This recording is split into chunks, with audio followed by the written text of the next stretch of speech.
A les 6:30 del matí s'inicia l'activitat pesquera al moll on amaren les 12 embarcacions artesanals de tresmall del Port de València. Avui toca anar a buscar les xarxes que es troben calades a unes 6 milles de distància davant de la costa del Saler.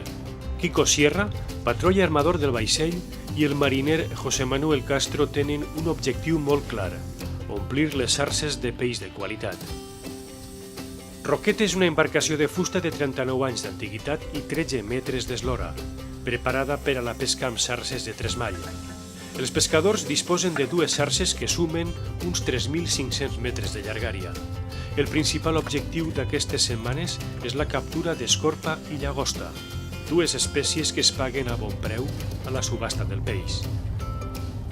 El tresmall és un art passiu de pesca.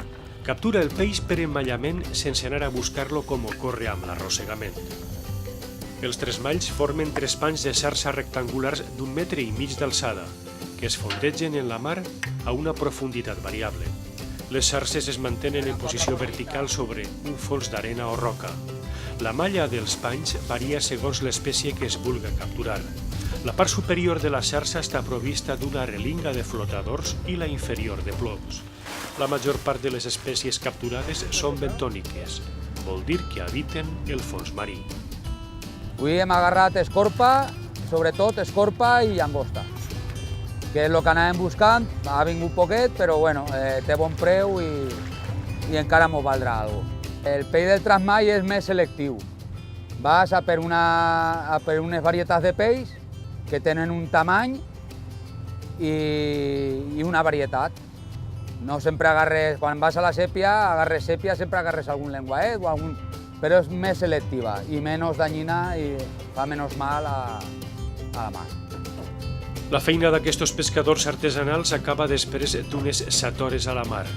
Sobre la coberta es netegen i seleccionen escorpes, llagostes, corbines, pagells, polps i unes poques sèpies i ratllades. Segons el patró, uns 300 euros bruts de beneficis. Després serà el torn de la subhasta per a descobrir els seus guanys d'avui, als que hauran de descomptar el preu del gasoil, el gel, la seguretat social dels pescadors i les despeses de la llotja.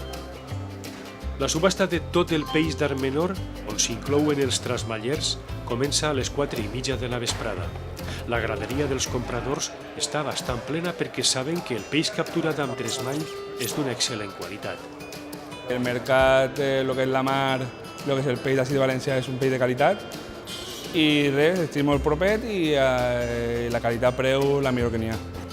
El peix del Mediterrani, el que viu davant la costa de València i tot el Saler, és d'una qualitat excel·lent.